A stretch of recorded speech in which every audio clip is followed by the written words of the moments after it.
Unit 3, Notes 3.1, the 6 parent functions. In this lesson, we're going to focus on the 6 main parent functions that we're going to study and utilize over the course of Algebra 2. So we want you to become familiar with the 6 parent functions so that when we get to each of these units, you will have a basic understanding of what the parent function looks like.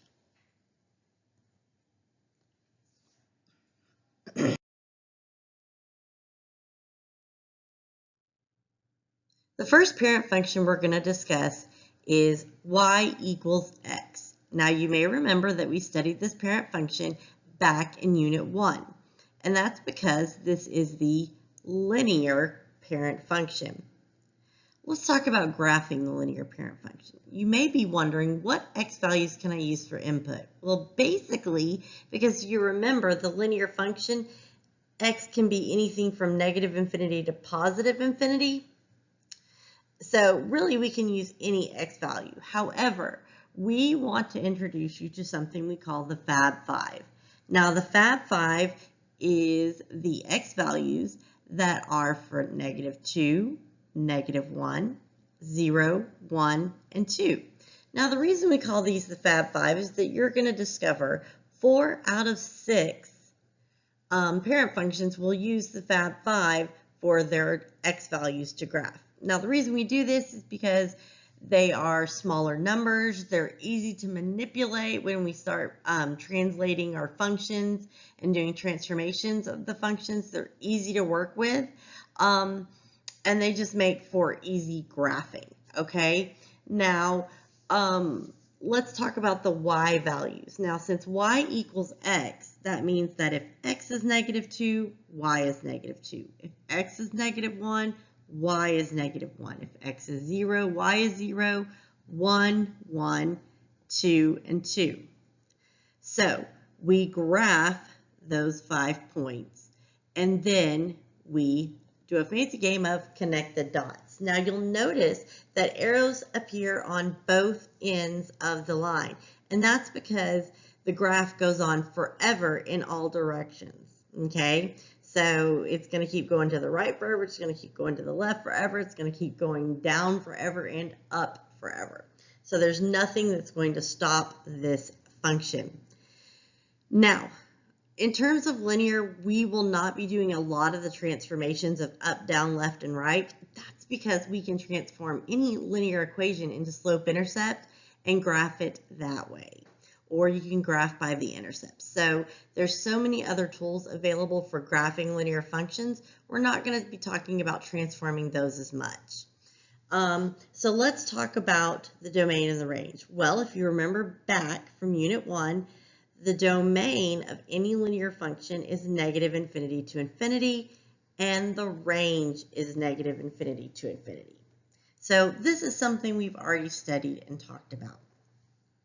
All right, let's move on to our next parent function.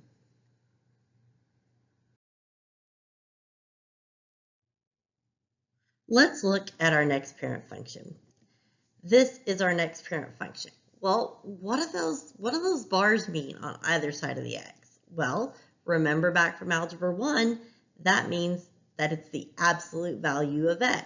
So we are going to be looking at the absolute value parent function. So let's talk about what x values we can use for the input. So we're going to use our Fab 5. That's the -2, the -1, 0, 1, and 2. Well, let's talk about the y values. Will the output or y value of the absolute value parent function be a negative value? Why or why not? Well, let's think about it. We were told in Algebra 1 that the y values or the output of any absolute value equation cannot be negative, okay? But why can't it be negative? Well, let's remember the absolute value, the definition of that is the distance from 0. So -2 to 0 is the same distance as 0 to 2. They're both 2 units away from 0. Well, we know distance can't be negative because your GPS is never going to tell you go -5 miles. So distance always has to be 0 or positive. So since absolute value is the distance from 0, then that means our y values have to be 0 or positive. So -2, the y value is 2. -1 is 1. 0, 0, 1, 1, 2, 2. So we graph those 5 points. And we connect the dots. Now you'll notice that there's arrows on both ends. That's because it keeps going forever in those directions. The other thing you'll notice is that this makes a V. Do not use a curve to connect these dots, because if you use a curve, it's going to end up looking like a parabola and not the absolute value. The way I always remember it is value is V, so my graph should have a V shape. Okay, so it should have a definite corner right there at 0, 0. Now, my domain, you'll notice that it's going left forever and then it's going right forever. So if we read our graph left to right, it's coming from -infinity and then it's going to positive infinity. So our domain is basically still going to be all real numbers, so -infinity to positive infinity. But let's talk about the range. The range is the smallest y to the biggest y. Well, the smallest y on this graph is 0, okay? But it's going to keep going up forever, okay? So it's going to start at 0, but it's going to go to infinity. Now, is 0 going to have a parentheses or is it going to have a bracket? It's going to have a bracket because I can actually physically touch the 0 on the graph. So it's going to be bracket 0 to infinity. Now, this is the first parent function that you will want to make sure from here on out, you'll want to make sure that you memorize the parent function table, you memorize what the graph is going to look like, and you memorize the format of the domain and the range. Because starting with this parent function and going on for the rest of these parent functions, we are going to be talking about how do we do transformations over these parent functions. How do we move them up, down, left, right, stretch them, shrink them, reflect them, all that stuff. And it's going to be so much easier if you remember the parent functions. So that way you're not going to have to be referencing them all the time. Because when you graph, you're going to start with the parent function, perform the transformations, and that's what you're going to graph. So you want to make sure you start memorizing this stuff, because we're not going to take time to stop and figure out the table every single time. So you'll want to memorize this.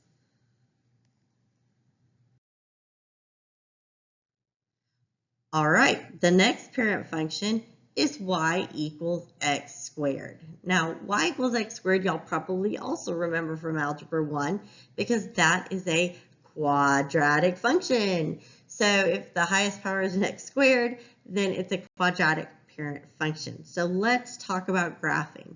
Again, what x values can we use? We're going to use the Fab 5 because we can square any value. So we're going to do -2, -1, 0, 1, and 2. Now, when we go to populate the y values, think about it. If we plug in a -2, -2 times -2 is going to be a +4. -1 times -1 is going to be a +1. 0 squared is going to be 0. 1 squared is 1. And 2 squared is 4. So what we're going to do is we're going to plot those 5 points, and then we're going to connect the dots. Now, here's one thing you want to remember. The quadratic forms a U-shaped graph. Do not make your quadratic look like a V, because then it's going to be interpreted to be an absolute value. So you always want to have that curved shape at the vertex. So let's talk about domain and range. So, well, even though it looks like it's going all the way straight up, it's kind of going up and out. So the left side's headed to -infinity, the right side's headed to positive infinity. So really, my domain is still going to be -infinity to positive infinity. Let's talk about the range though. The range is kind of similar to the absolute value in the way that the smallest y value on the parent function is 0. So it's going to go from 0 all the way up forever and ever, and it's going to go to infinity. Now again, 0 is going to get a bracket because you can actually touch 0 on the graph. All right.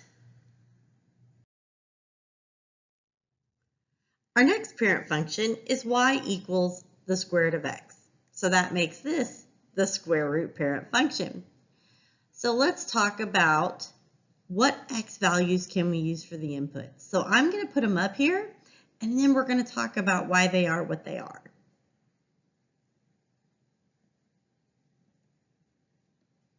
So let's think. What are three things that we notice? Well, first of all, I didn't use the Fab 5. Okay. Second, they're all non-negative numbers. They're 0 or positives. One more thing. Oh, they're all perfect squares. That's right. So let's talk about, is x equals -4 a valid input for the square root parent function? Why didn't I use -4? Well, that's because you cannot take the square root of a negative number. You can't do it, not gonna happen, okay? So you cannot take the square root of negative numbers, because when you take the square root of a negative number, that actually creates an imaginary number versus a real number. Now we're gonna talk about that in our quadratics unit when we start talking about solving quadratics. But for now, just remember, you cannot take the square root of a negative number. So to get the corresponding y values, I simply take the square root of the x values. 0, square root of 1 is 1, square root of 4 is 2, square root of 9 is 3, and square root of 16 is 4. Okay, so we plot those 5 points. Oh, wait a minute, I only plotted 4. Well, the reason for this is because 16 completely falls off my graph, okay? So don't change the scale on your graph unless we indicate that you'll need to.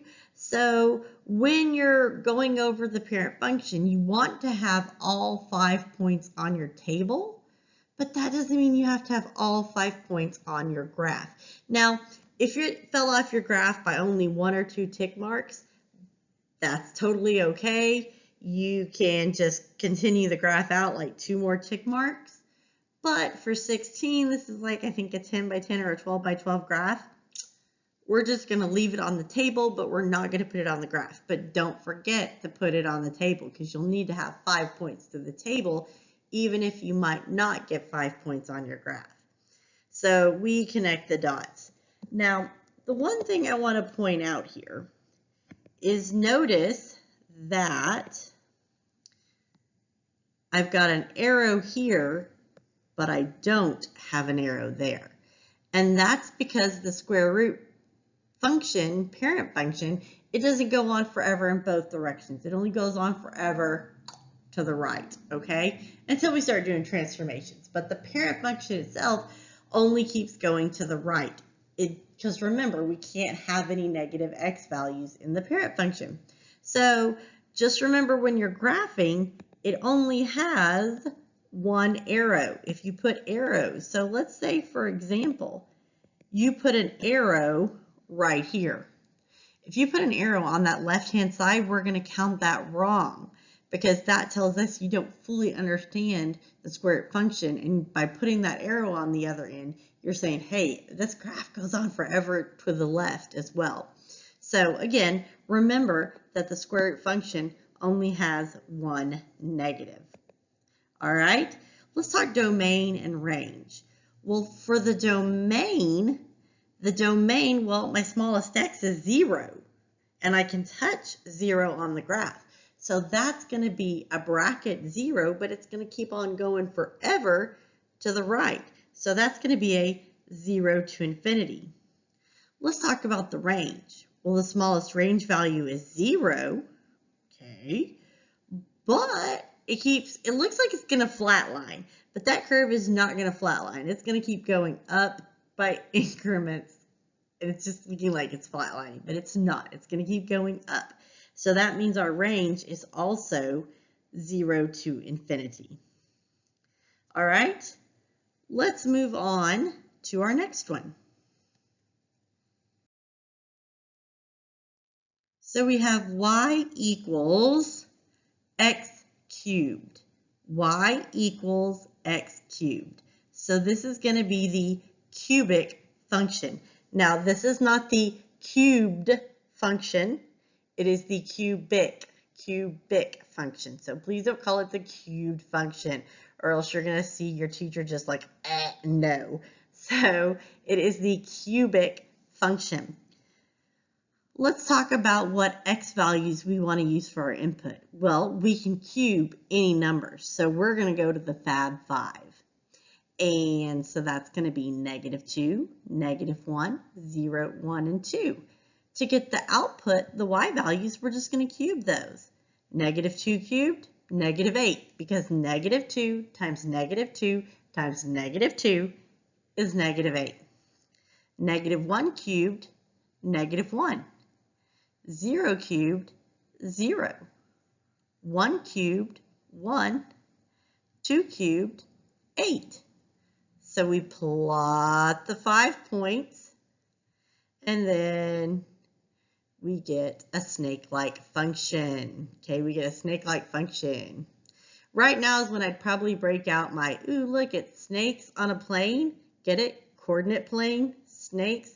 Anyways, but it does kind of have a snake-like appearance. But you'll notice that it goes on forever in both directions. So you'll want to make sure you put an arrow on both ends.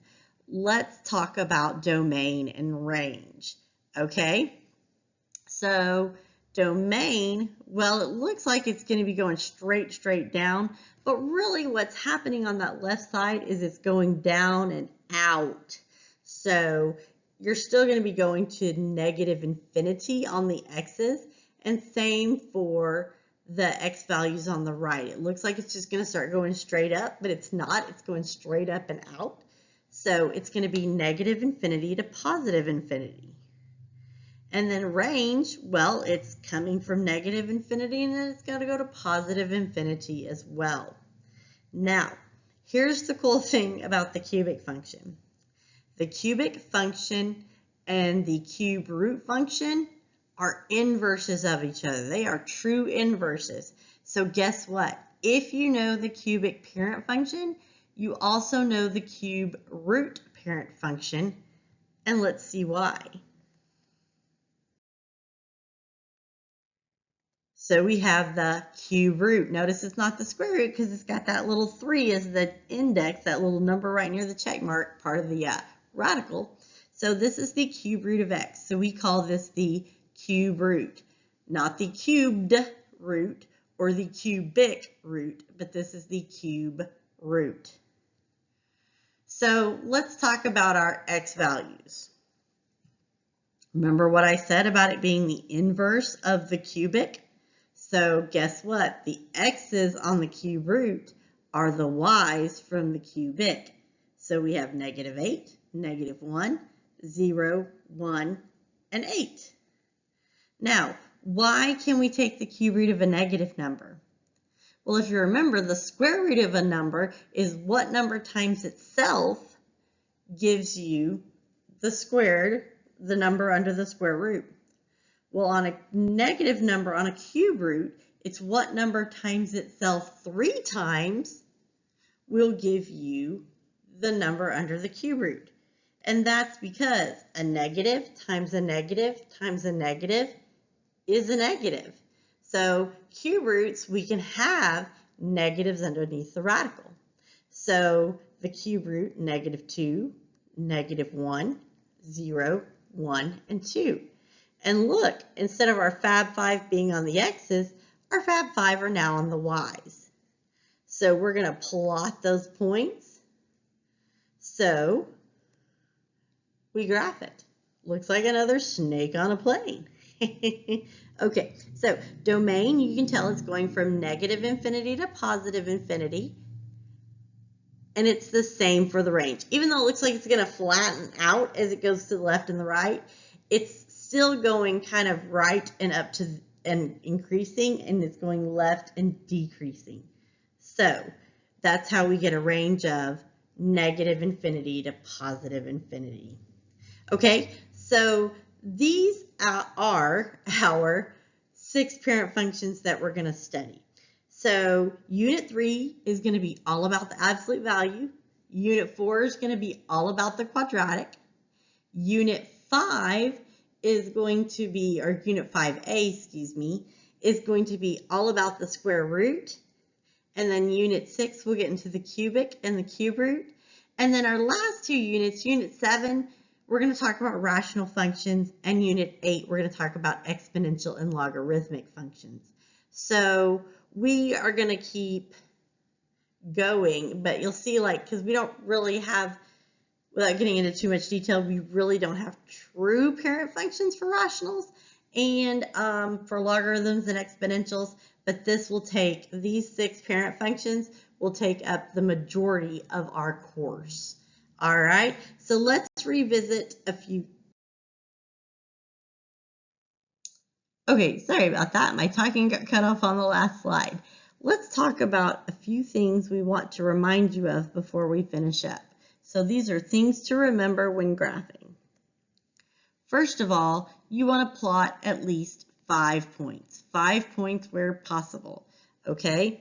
Now you may ask, why 5? And that's because we want to show the graph behavior across all 4 quadrants. We don't just want a snippet of what's happening from this part. We want to see what's happening across all 4 quadrants.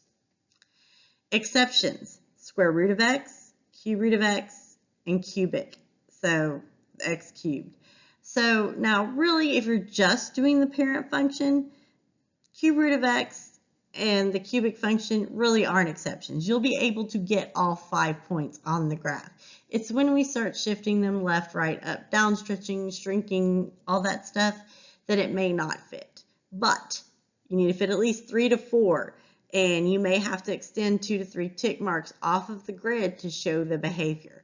But remember, square root is that exception. So obviously I cannot graph 16,4 on a 12 by 12 graph, but, okay, what you can do is put 2 or 3 tick marks. So again, you won't be able to graph 16,4, but at least it'll be on your table. So you still need to have 5 points on your table. You just really, though, probably might only be able to get away with graphing 4 of those. Draw arrows as needed. And that's to show where your graph continues. This details your domain and range graphically. Now, remember, the only one that didn't have 2 arrows is the square root function. Because remember, on the left of the square root parent function, it's a hard point right there. Okay, on the left, it doesn't keep going on the left. So remember, if you put an arrow on the left side of that square root function, it's going to be wrong because you're not telling us that you understand the idea of the square root function. Okay, now let's talk about what we should memorize, what we need to memorize and what we need to know. So obviously we talked about on the first slide, the linear parent function. Yes, you probably want to know it, but remember, we have so many other ways to graph a linear parent function or a linear function. If it's in standard form, we can graph with the intercepts. If it's in slope-intercept form, we can graph it with M and B.